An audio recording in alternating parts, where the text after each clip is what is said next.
Welcome to the zoology class. Reproduction in organisms. விலங்குகளில் இனப்பெருக்கம் என்ற பாடத்திலிருந்து ஒரு சில கேள்விகளை நாம் டிஸ்கஸ் செய்வோம்.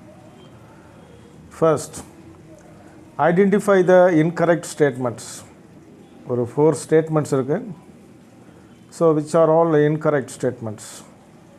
Wrong statements. First, in binary fission, the nucleus divides first, amitotically or mitotically. அதாவது பைனரி ஃபிஷனில் ஃபஸ்ட்டு நியூக்ளியஸ் தான் டிவைட் ஆகும் அப்படின்னு சொல்கிறோம். நியூக்ளியஸ் டிவிஷன் ஆஃப் நியூக்ளியஸ்க்கு பேர் வந்து என்ன அப்படின்னா கேரியோகைனசிஸ் தான் ஃபஸ்ட்டு நடக்கும் அப்படின்னு சொல்கிறாங்க. அடுத்து second point, next cytokinesis takes place, that is division of cytoplasm. Third, in binary fission, the offspring show genetic variation. Binary fissionல ப்ரொடியூஸ் ஆகக்கூடிய யங் ஒன்ஸ் வந்து they show genetic variation அப்படின்னு சொல்கிறாங்க. ஆக்சுவலாக ஜெனட்டிக் வேரியேஷன் அப்படின்னாலே அது எதில் தான் இருக்கும் அப்படின்னா செக்ஷுவல் ரீப்ரொடக்ஷனில் தான் இருக்கும், பால் இனப்பெருக்கத்தில் தான் இருக்கும். செக்ஷுவல் ரீப்ரொடக்ஷனில் தான் ஜெனட்டிக் வேரியேஷன் இருக்கும், இதில் ஜெனட்டிக் வேரியேஷன் இருக்காது ஏசெக்ஷுவல் ரீப்ரொடக்ஷனில். Okay, next, in amoeba during binary fission the contractile vacuoles disappear. அமீபாவில் நடக்கக்கூடிய அந்த பைனரி ஃபிஷனில் இப்போ வந்து நம்ம வந்து division of nucleus, division of cytoplasm இதெல்லாம் சொல்கிறோம். ஆனாலும் கூட அதுக்கு முன்னாடி அங்கே என்ன நடக்க வேண்டியிருக்குன்னா அங்கே இருக்கக்கூடிய கான்ட்ராக்டல் வேக்யூல்ஸ் டிஸப்பியர் ஆகும். சரிங்களா? அதே மாதிரி நியூக்ளியோலஸ் டிஸப்பியர் ஆகும், அப்புறம் தான் நியூக்ளியஸ் டிவைட் ஆகும். இந்த ப்ராசஸ்லாம் இருக்குது. சரிங்களா? அதனால் அதுவும் கரெக்ட் ஸ்டேட்மெண்ட்ஸ் தான். The only wrong statement is C. In binary fission, the offspring show genetic variation. சரிங்களா? சி தான் இது தவறான கூற்று. சேய் உயிரிகள் மரபியல் வேறுபாடுகள் தோன்றும்னு கொடுத்துருக்காங்க. சேய் உயிரிகளில் மரபியல் வேறுபாடுகள் தோன்றாது. சரிதானா? இதில் வந்து சேய் உயிரிகள் பெற்றோர் உயிரியை போன்று அப்படியே இருக்கும், எந்தவித வேறுபாடும் இருக்காது.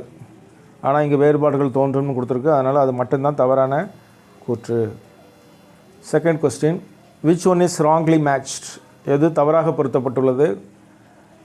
Simple irregular binary fission planaria, transverse binary fission paramecium, longitudinal binary fission euglena, oblique binary fission டைனோஃப்ளாஜெலேட்ஸ்.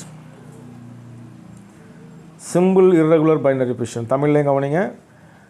எளிய ஒழுங்கற்ற இருசமப்பிளவு பிளனேரியா, கிடைமட்ட இருசமப்பிளவு பாரமேசியம், நீள்மட்ட இருசமப்பிளவு யூக்ளினா, சாய்வு மட்ட இருசமப்பிளவு டைனோஃப்ளாஜெலேட்டுகள்.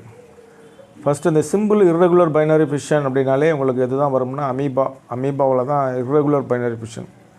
அமீபாவுக்கு ஒரு ஒழுங்கான வடிவம் இருக்காது, அதனால் அதுதான் ஒழுங்கற்ற இருசமப்பிளவு.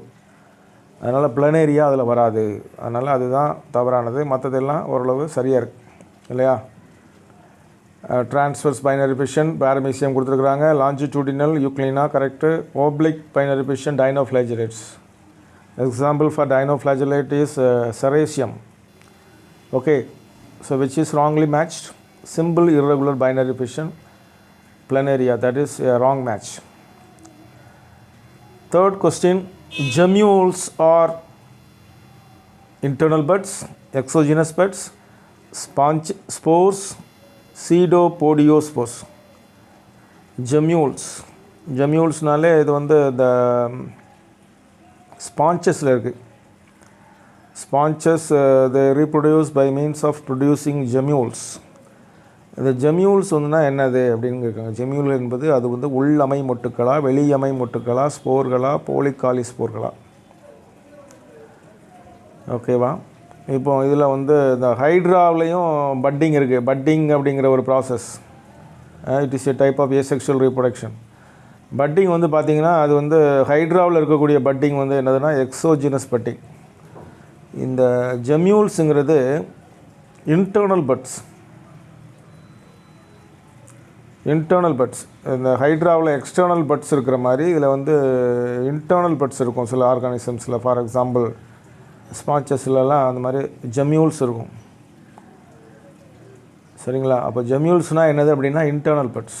அந்த இன்டர்னல் பட்ஸ் அதுனா வேறு ஒன்றும் இல்லை, it is the sponges producing by means of producing internal buds.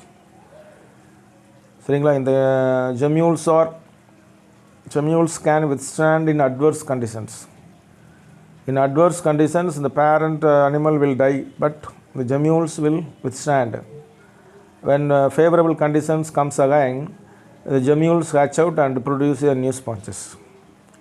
சரிதானா. அப்போ ஜெம்யூல்கள் என்பது என்னதுன்னா உள்ளமை மொட்டுக்கள், உடலுக்கு உள்ளே இருக்கக்கூடிய செல்லுக்கு உள்ளே இருக்கக்கூடிய ஒரு மொட்டுக்கள் தான் ஜெம்யூல்கள். வெளியமை மொட்டுக்கள் அப்படின்னா அதுக்கு எதில் இருக்குது அப்படின்னா ஹைட்ராவில் இருக்குது, வெளியில் இருக்கக்கூடிய மொட்டு ஹைட்ரா. ஓகே, போலிகாலிஸ்போர்கள்னாலே அது எதில் இருக்குன்னா அமீபாவில் இருக்குது. அமீபாவில் அந்த மாதிரி போலிகாலிஸ்போர்களை ப்ரொடியூஸ் பண்ணுது. Next question, morphallaxis is seen in hydra, starfish, wall lizard, human beings. பின்வரும் எவ்வுயிரிகளில் முழு உருவ மீட்பு காணப்படுகிறது. முழு உருவ மீட்பு அப்படின்னா என்ன அப்படின்னா ஒரு சின்ன பகுதியிலிருந்து, அந்த உடலினுடைய ஒரு சிறு பகுதியிலிருந்து மீதமுள்ள அனைத்து பகுதிகளும் உருவாகும், அதான் சரிங்களா. அதுதான் முழு உருவ மீட்பு, மார்ஃபலாக்சிஸ்.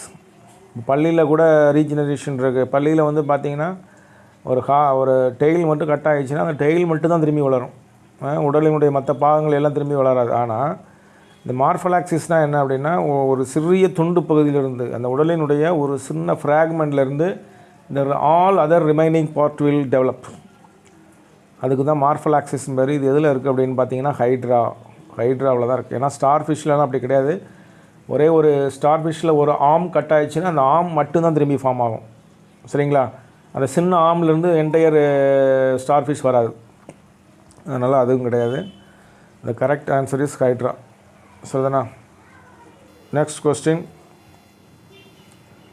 the type of parthenogenesis where only males are produced by parthenogenesis. அந்த டைப் ஆஃப் பார்த்தினோஜெனசிஸில் மேல்ஸ் மட்டும்தான் ப்ரொடியூஸ் பண்ணுறது. பார்த்தினோஜெனசிஸ் அப்படின்னாலே production of young ones without fertilisation.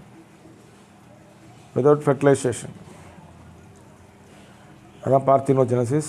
அப்போ இந்த பார்த்தினோஜெனசிஸில் மேல்ஸ் மட்டும்தான் இருக்குது அப்படின்னு சொல்கிறாங்க. அதனால அதுக்கு பேர் என்ன அப்படின்னு பார்த்தீங்கன்னா அரினோடோக்கி,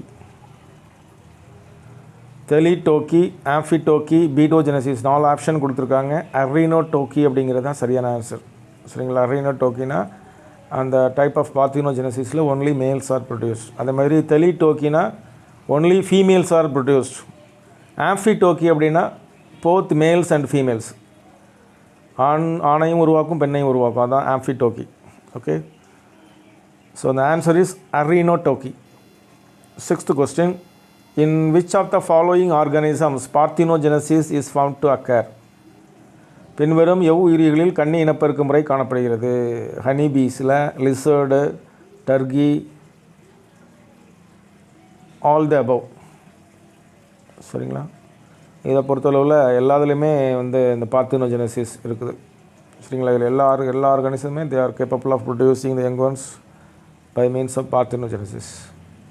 Honey bees, lizards, turkey. So the answer is all the above.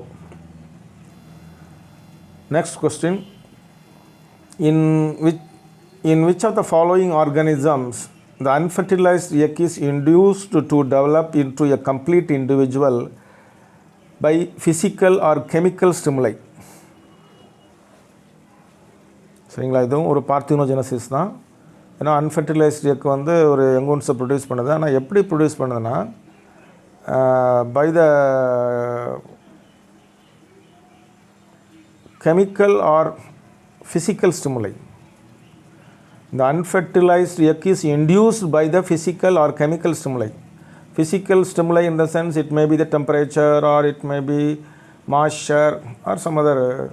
So these are all the physical. So physical or it may be chemical.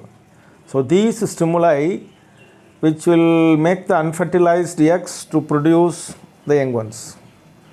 அது எந்த ஆர்கனிஸில் இருக்குது அப்படின்னு கேட்டிருக்கிறாங்க. அனலிட்ஸ் எக்கில் இந்த மாதிரி இருக்கா, ஹனி பீஸோட எக்கில் இருக்கா, கால் ஃப்ளை எக்ஸில் அந்த மாதிரி இருக்குதா, அல்லது ஸ்போரோசிஸ்டில் இருக்கா அப்படின்னா இதில் ஆன்சர் வந்து எது அப்படின்னா அனலிடோட எக்கில் தான் இருக்குது. அந்த மாதிரி ஒரு இது இருக்குது. அனலிட்ஸ் வலைதசை புழுக்களில் தான் இந்த மாதிரி unfertilised egg is induced by chemical or physical stimuli so that it produces the young ones. Okay, So not only annelids, sea urchin also coming under this. Sea urchin, that is coming under Echinodermata, முட்டோலிகள் இதை தொகுதியை சேர்ந்தது. அதில் உள்ள C urchin அப்படிங்கிற ஒரு organisms, கடல் குச்சின்னு சொல்லுவாங்க. அதுவும் இந்த மாதிரி கெமிக்கல் ஆர் ஃபிசிக்கல் ஸ்டிமுலை மூலமாக என்ன செய்யும்னா எங்கோன்ஸை ப்ரொடியூஸ் பண்ணும். Okay, the answer is annelid X. Thank you.